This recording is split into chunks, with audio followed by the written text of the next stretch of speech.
to answer. Are you the main guy or the second guy? I'm going to say neither. We are a team effort. We do everything as a unit, and there's no 1, 2, 3, 4 in this business. It's everybody works together to make our dreams come true, and that is what it is. That guy, don't think he meant to be an asshole in that, you know, with that question, but he just made himself look like an asshole. Second question, how did you start the watch trading business? So this goes back to 2011, 2012. When I got started in the watch business, I started with roughly $2,500 in savings and just kind of, you know, ran around pawn shops, ran around buying watches from anywhere I could. I posted ads on Craigslist saying, I buy Rolex, here's my phone number. And every morning I would wake up to something, you know, somebody would be offering me a Datejust, a Submariner, or whatever. So I just kind of, you know, tumbled up to, you know, bigger and better pieces, you know, up until now. Next question. Let's see. And we're going to look at the new space at 1:30. 1:30. Okay, cool. Are you able to remember so many references, numbers, and watch details offhand? Oh, how are you able to? That's kind of my nerdy side. I've been studying watches since 2010, so it's just something that came natural. Like, I'm able to retain information very well, and you know, it's just I love the passion for the watches, and it's just something that sticks with me. Problem with people calling me. My first watch was a Buckley dial Datejust rose gold two-tone that I bought for $900 at a pawn shop. That was actually one of my first flips too. So I wore the watch for a couple of weeks, ended up selling it for like $1,500-$1,600, almost doubled my money, which was a great day coming from, you know, valeting cars. So what else, you guys? Do I think about watches 24/7? Actually, it's 24/6. I take a break on Sundays. Flipper till I die, yes, but not on Sundays. I need one day to, like, you know. Let's see. How many times have you caught Anthony flexing in front of the mirror? More times than I care to. Okay, let's go here. The next questions.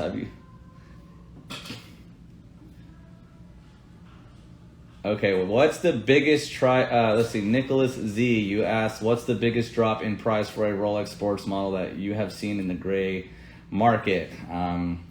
Actually, I can answer that. That's a very recent thing. I would actually have to say it would be the green dial Daytonas. They were trading upwards of 100,000 right before the announcements, and then they dropped all the way down to, they lost about 25% almost. And then they're kind of creeping back up. So I think they're going to recover just fine. Same with baguette Daytonas, same with platinum Daytonas. Those watches are holding fine. No issues there. I'm going to start answering questions in the comments as well. What was the coolest car you got to valet? It's not really watch related, but I would say Porsche 911 GT3 back in the day. Those were incredible cars.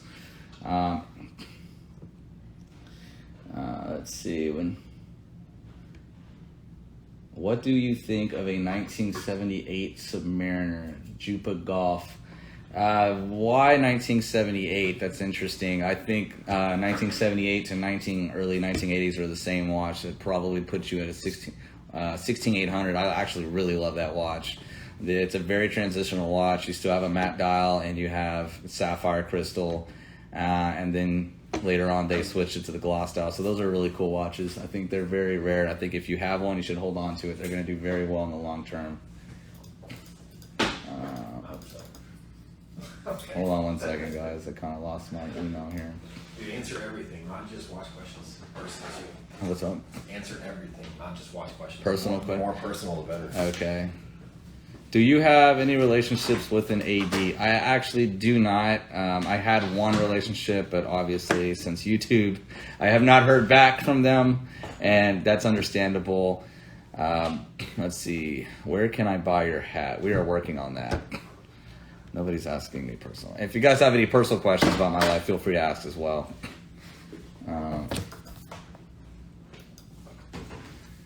Let's see. What what brought? Okay, here's a good question. It's kind of what brought you in the vintage game? I think what got me into the vintage watches was actually a red sub. I saw one actually out in the wild, and I asked the guy about it, and it was just such a perfect condition watch, and I was like, holy crap, this is so cool. I didn't even know about red subs when I first saw it, and I was just like, man, that's really cool. And he started explaining to me, wow, it's from the 70s, and I just love the whole flair of the watch. I mean, it had such a huge crystal on them. I mean, they have such a thinner case, and there's just like really cool attributions to those watches that just make them more appealing to me than like the newer stuff, which are like, they're built like army tanks now. Okay, let's see. Let's see. No, we're not into gaming. When am I joining Anthony in the gym? I've actually worked out with him twice. I've since then sought therapy, and no, I do need to go back to the gym, but it is pretty intense watching him work out. It's kind of crazy. What are your thoughts on micro brands? I don't.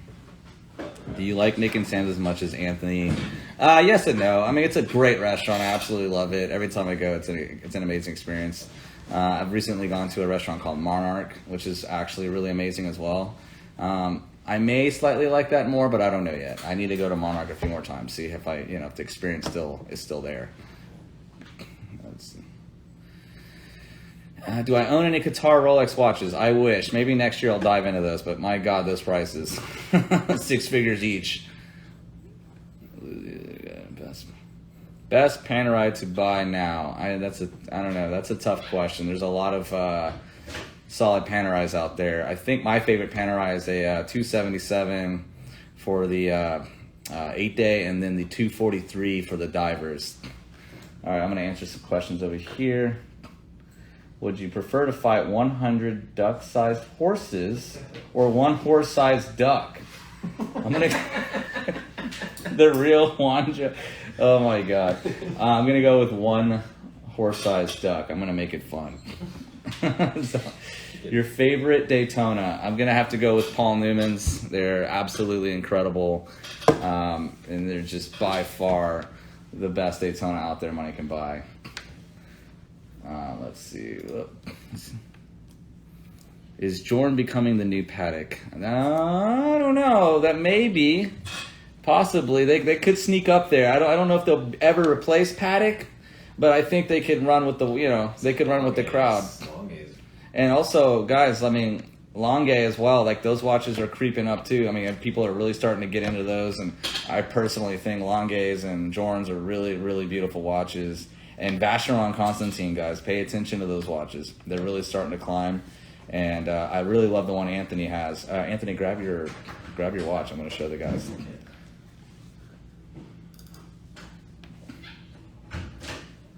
Have you ever damaged a watch beyond repair? Hold on, guys. This is the next hottest thing in the next couple of years. You're going to see these things go absolutely crazy. Okay. All right, this is a good question. Have you ever damaged a watch beyond repair? Absolutely not, but at the same time, absolutely yes. If you watch our YouTube series, you will see me shooting a fake Patek 5167 right through the center. Blew that watch to pieces. It will never be used again. The hardest Rolex to get now, I still think it's the green Daytona. You cannot find those. You can get a million steel Daytonas before you'll get a green Daytona. Have I ever not been able to identify a fake watch? Not in recent times. There was a few actually a long time ago that we were questioning back and forth. It was a Sea Dweller that only the mid case was fake. And we really, I actually had to go through a few vintage guys to really understand this watch, because it was pieced together. It had a real dial hand, bezel. I mean, everything was original except for the mid case. And who knows, maybe it wasn't, but I mean, when 2-3 guys say it's no good, I'm not going to argue with them. I'm just going to pass it down the road. Will stainless steel Daytonas drop below 30 grand again? Probably not. I don't believe they will go below 30K. Maybe black will, but white definitely not.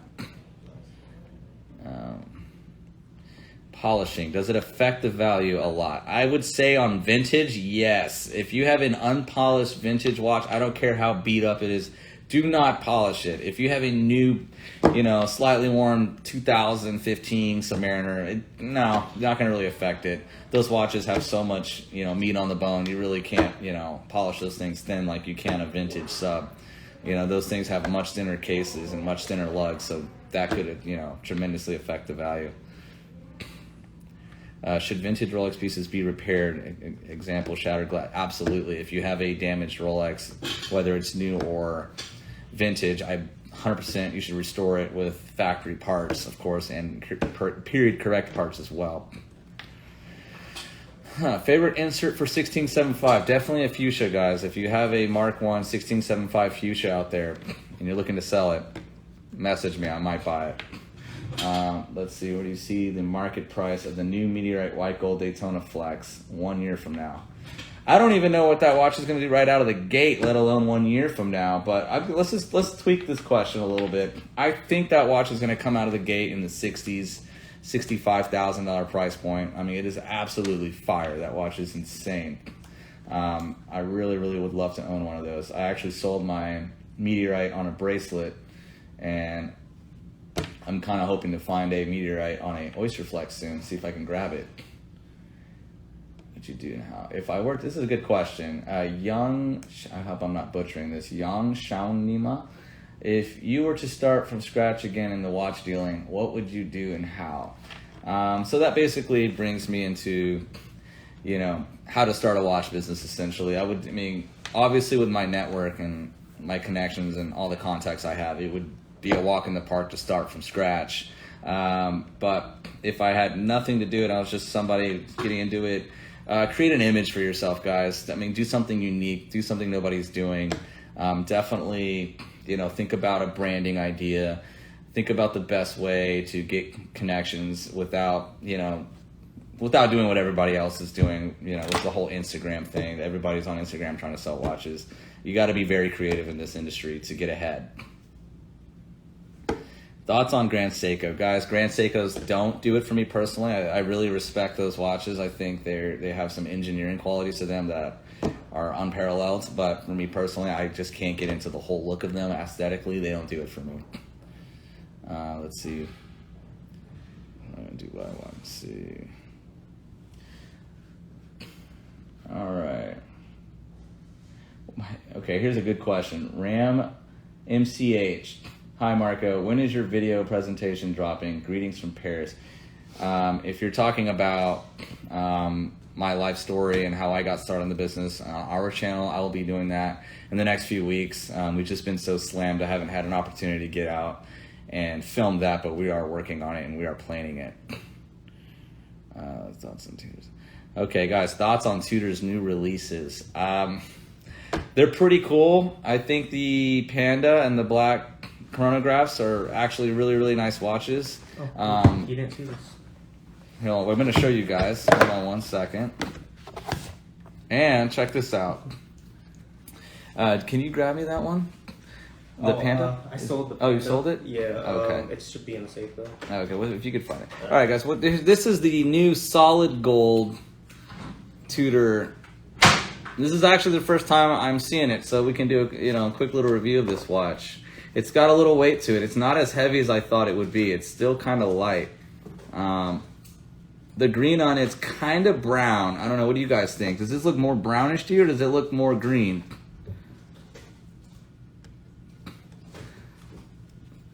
It's a pretty cool watch. I think this watch will do well in long term if they don't start releasing a ton of gold pieces. If this is a one-time thing, this watch will be hot for the years to come. All right, here is the chronograph.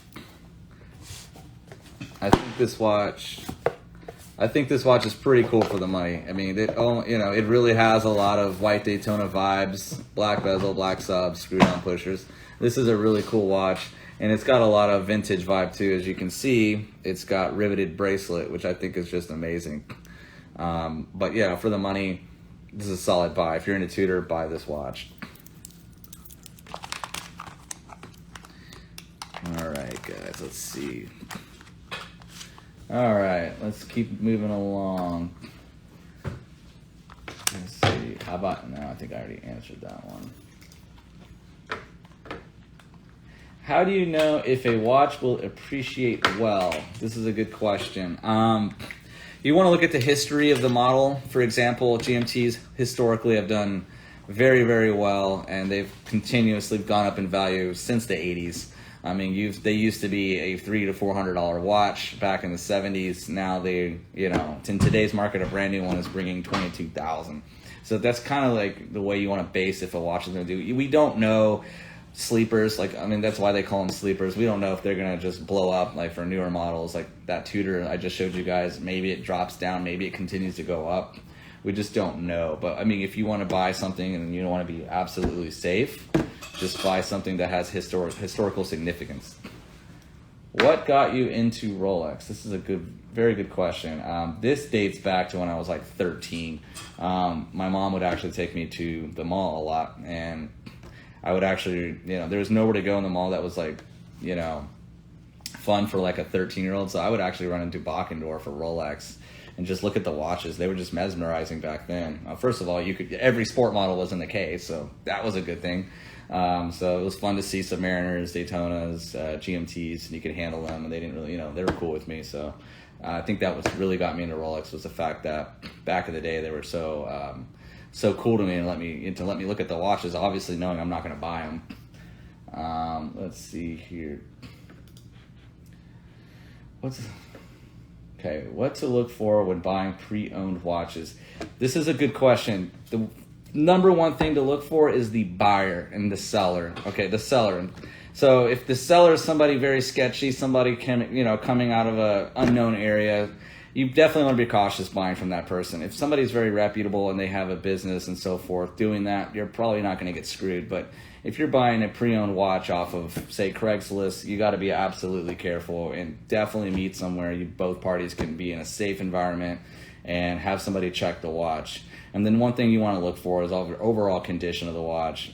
It's hard, if you guys don't know watches, it's hard to tell you how to spot aftermarket parts. My biggest recommendation is go somewhere reputable, have them check it out, pay the money to have it looked at.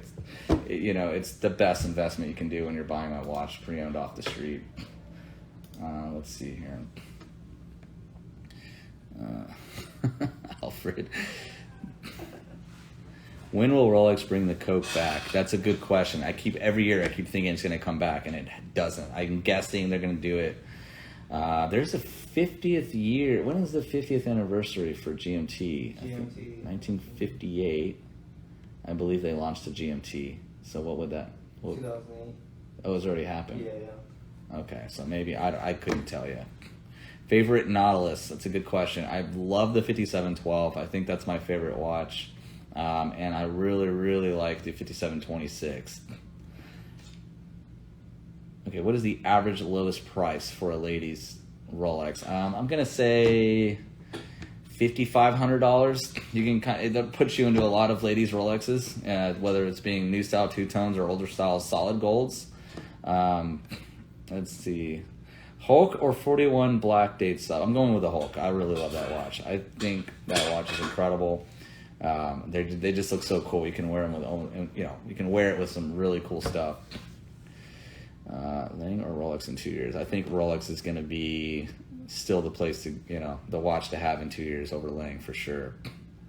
Collab with producer Michael. Yes, we will be doing a collaboration with him, I hope soon. Maybe when COVID lifts and we can all travel again and, go out to LA. Because LA is just still like pretty locked down. So it's kind of annoying going out to LA every time we go. It's very locked down, and people are just... Sorry about that. Yeah. Any cars you're looking at after the R8? Yes, we are looking at a Huracan. Okay, hold on 1 second, guys. I'm having trouble with the phone. Why is it? Oh, you know what you can do? It's just, now it's stuck in this. There we go. You Okay. put it on Do Not Disturb. No, it's fine. It's fine. Oh, okay. Favorite breed of dog? Definitely my Corgi Picasso. I love that dog. He's absolutely nuts. I think Corgis are great dogs. Let's see. Favorite Tudor? Oh, geez, that's a That's a tough question. Favorite Tudor, probably one of the vintage ones, the 79900, I believe it is. Your next watch. I'm going after I'm trying to get a black dial 6241 Paul Newman, but that's gonna be out there. It's gonna be a while before I get it. Let's see. Let me look for some other thoughts on the future of RM. This is a good question. Evan.Cars asks, thoughts on the future of RM. I think RM is going to do very, very well for the long term, and I'll tell you why. There's so many multimillionaires out there buying them, and they only make 3,500 pieces a year. I mean, they're so limited. I cannot see that market crashing. It's less hype and more controlled. It's a controlled market, and I think everybody over at Richard Mille is very, very smart for keeping production numbers very, very low and prices very high to keep them exclusive. I don't think they're going to have a crash at all. I mean, I think those are just going to keep rising. Then I think you guys will do well. But got to have those deep pockets. What's the price of Newman nowadays? This is a good question. Paul Newmans are really starting around. I mean, hell, last year you could buy a Paul Newman for around $200. I think this year the average cost is probably more like $275 to $350, depending on references, dial configurations, condition, and so forth. Definitely any Paul Newman with screw-down pushers, $500,000 plus. Those things are insane. Those have historically been, very strong in the market. Okay, K. Garsh, you're asking where to take Rolex for insurance. Jewelers Mutual is a good place. Get an appraisal done. We can do appraisals for you guys, and then once you have the appraisal, then just go to Jewelers Mutual. Those guys are solid. We have Jewelers Mutual for our insurance, and those guys always are very transparent with us, and the process is very easy getting things rolling with them. Do I speak?